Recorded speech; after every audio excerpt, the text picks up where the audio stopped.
Welcome back to your next lesson on choosing your caterer. This is the part of your wedding you spend the most money on and a big reason that most of your guests RSVP. I mean, come on, let's call a spade a spade. Besides getting to witness your nuptials, most guests come for the free food and beverage, if we're being completely honest. And it truly is one of the most important aspects of the day, so you should definitely spend a little time planning out the details to make it perfect for you and your guests. It is best to choose a wedding caterer after you have come up with a rough guest count, booked your venue, set a date, and have a general budget for food. So in this lesson, we will go over your budget, in-house versus preferred vendor lists, catering styles, costs, what to keep in mind when doing your own catering, what's trending, as well as how to save money. Did you know that 54% of weddings serve a buffet-style meal? So, let's start by discussing the options you have when it comes to catering your wedding. And basically, you have 3 types of caterers to choose from in order to feed your guests. The first and most common type of catering is in-house catering, and this means that the venue comes with their very own chef and catering staff. And a good thing about in-house caterers at a venue are they have already done many events at that location, so they know every detail when it comes to catering weddings there. They have everything they will need to execute the event, know who to go to if they need something, they know how to staff the event with the right amount of staff members, and how each event should flow time-wise. They will ensure that every event goes smoothly, knowing where everything should be set up and executed. The downside to in-house catering is that some brides and grooms worry the caterer will not be able to provide them with the food choices they were hoping for. But that is not always the case. If a venue does not have a set of menu items you must choose from, you can always ask if the chef is able to make those items for you.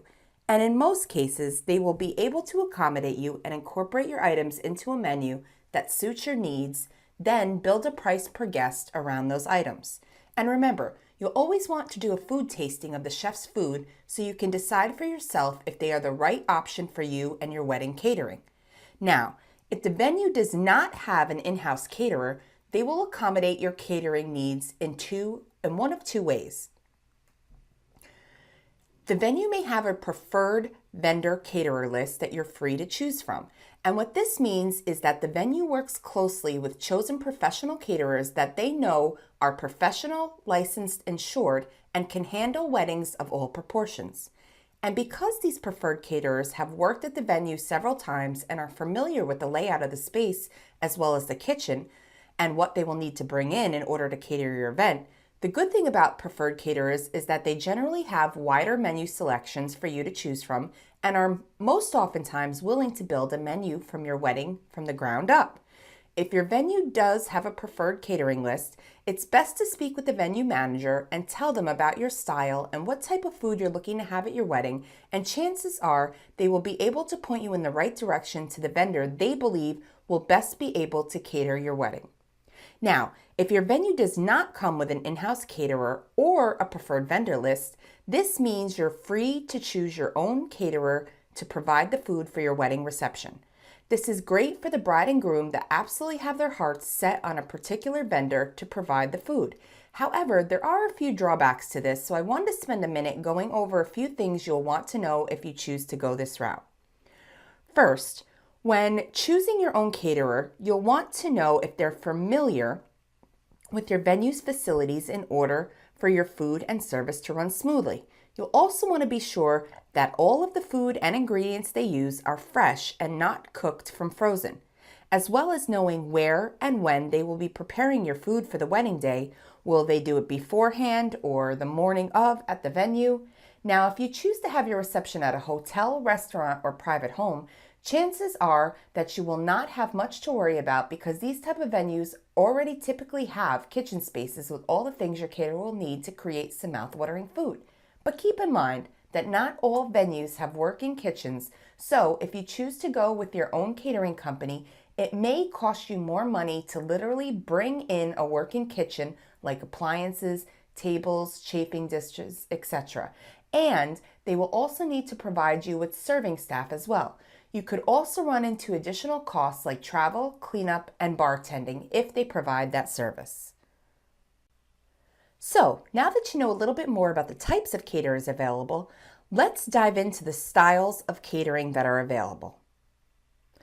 With a cocktail style menu, this type of service lets you skip the expensive main courses and pricey servers and provide essentially a bunch of snacks for your guests.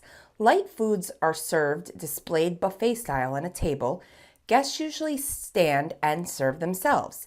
They normally do not sit down to eat. This style invites your guests to stack their plates with hors d'oeuvres or finger or fork foods. With this type of service, it is inappropriate to serve foods that require a knife or that may be difficult to eat while standing. An added benefit to this style is that it can suit any wedding theme without having to spend a lot of money. With butlered or passed hors d'oeuvres, food is put on trays in the kitchen and passed by servers. Guests serve themselves using cocktail napkins provided by the server. This is a typical style of service used for upscale receptions. This style of service is only appropriate for finger foods. Buffet service. Often the most affordable service option for a full meal. Buffets give your guests a chance to construct the meal they'd like to eat. Buffets are generally made up of dishes that can easily and quickly be served onto plates. Foods are arranged on tables, and guests usually move along the buffet line and serve themselves. When their plates are filled, guests take them to a dining table to eat. Servers usually provide beverage service at tableside. A very elegant buffet would have servers carry guests' plates to their tables for them. Now, the downside to buffet service is that you'll need to make sure you have a good plan for crowd control. If your wedding is large, you will need at minimum one buffet line for every 75 to 100 guests.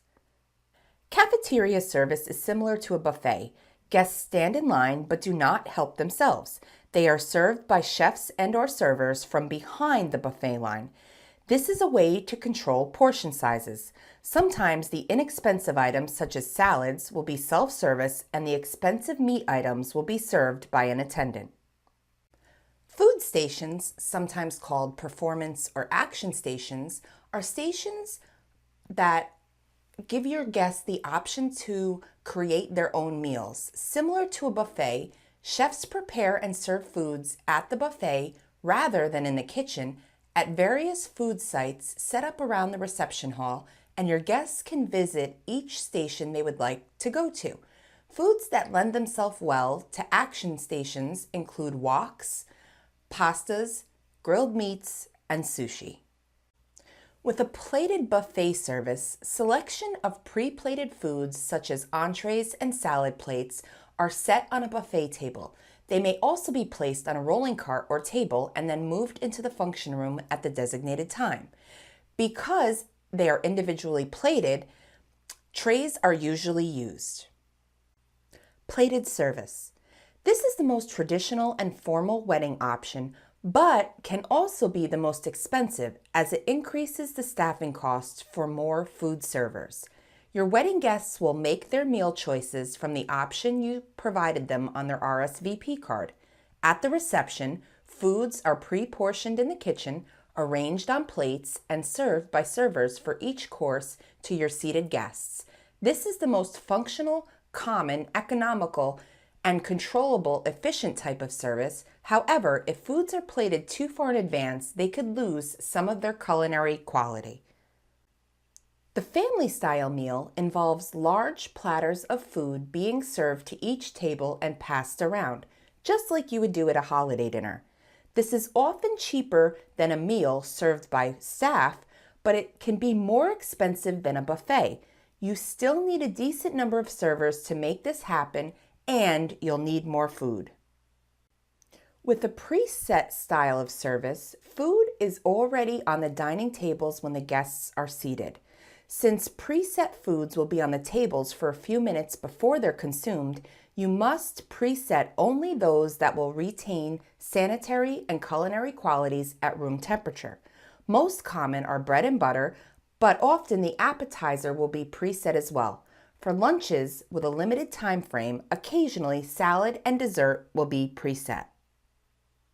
If you choose to get married earlier in the day, you always have the option of having a brunch reception. Foods can be prepared and displayed in a unique way, so it's not just chafing dishes of scrambled eggs and sausage. You have French toast served in glasses with warm maple syrup, a pimp your pancake bar, chicken and waffles, or grilled cheese and tomato soup shooters. And while getting married early in the day could be most cost effective in many aspects, when it comes to the catering, it can cost the same as other catering styles depending on your menu choices. One thing having a brunch or lunch will do, however, is save you money on your alcohol and beverage bill. Now, if you're a non-traditional bride, you do have a few more options when it comes to your catering. The first being a potluck. If you happen to have, or are lucky enough to have, I should say, a family that throws down in the kitchen, or if you're planning a more intimate gathering, you can always opt for a potluck, meaning you ask every one of your guests to bring a dish and share it amongst your guests. I wouldn't recommend this style of catering if you're having more than 50 people. Then there's the self-catered. Okay, can I just say you, my friend, get a gold star, a hug, and most likely I owe you a shot if you're tackling your wedding catering yourself. You, my friend, are a rock star. I don't even really know what to say here because this is a really big undertaking, and if you're doing it, I am sure it's not your first rodeo and you're probably like Rachel Ray in the kitchen. I can only say if you're doing your own catering for your wedding to make sure you have the following items and you should be good to go. Chafing dishes, gel burners, racks, plenty of serving dishes and bowls, people to help you when it comes time to serve or present the food, and space to prepare and serve everything properly. And then there's the option of food trucks. With food trucks becoming increasingly popular since 2016, more and more couples are including this trend into their wedding reception. And just in case you live out in the middle of nowhere and have no idea what a food truck is, you basically hire professionals who come to your event in their roll-up kitchens and make delicious foods of anything you can think of. There are taco trucks, burger trucks, pizza trucks, meat trucks, ice cream trucks, sushi trucks, you name it, there's a food truck out there that does it. These trucks that function like portable kitchens serve your guests right from the truck's counter, or they can serve from a set-up table. You see, each serving style will affect the flow of your reception, so you will want to make sure you choose what's right for you. While the plated dinner is the most traditional, it also comes with the largest bill at the end of the day. If you want something casual and laid back, you could go with buffet or family style catering. And if you're looking for modern catering styles like cocktail and food stations, that might be the right way to go. So now that you're aware of the different types of caterers and the different styles of service available, let's talk a few minutes about what you can expect to pay for your wedding catering.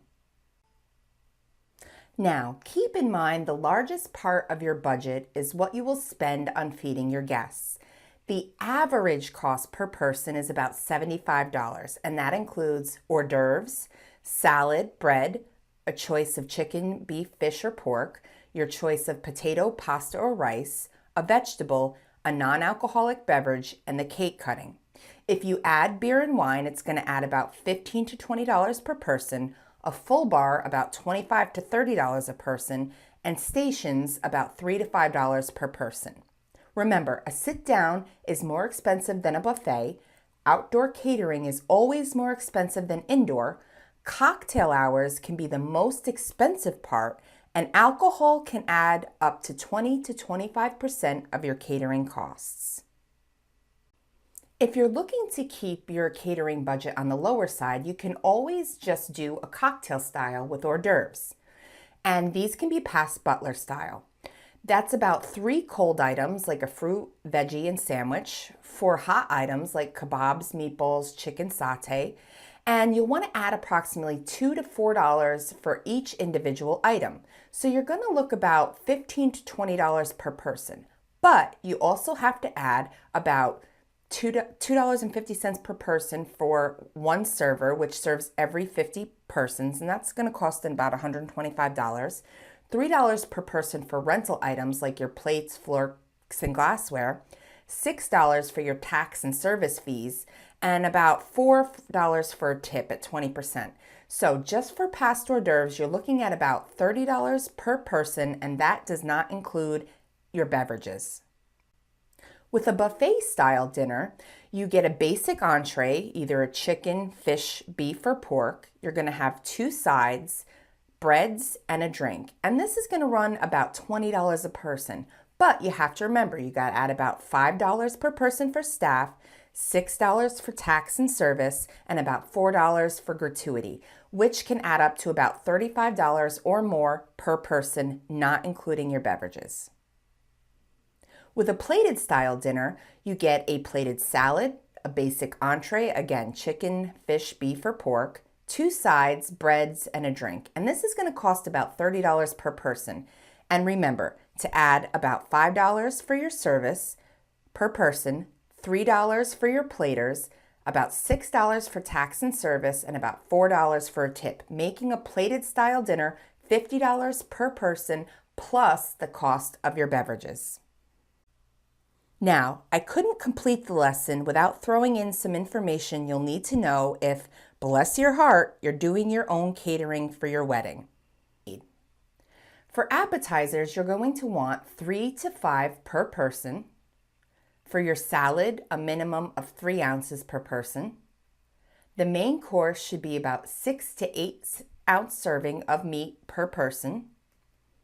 Side dishes, you'll want 2 or 3 options, about a half to 3/4 of a cup for each guest. With your bread, you'll want 2 rolls at minimum per person.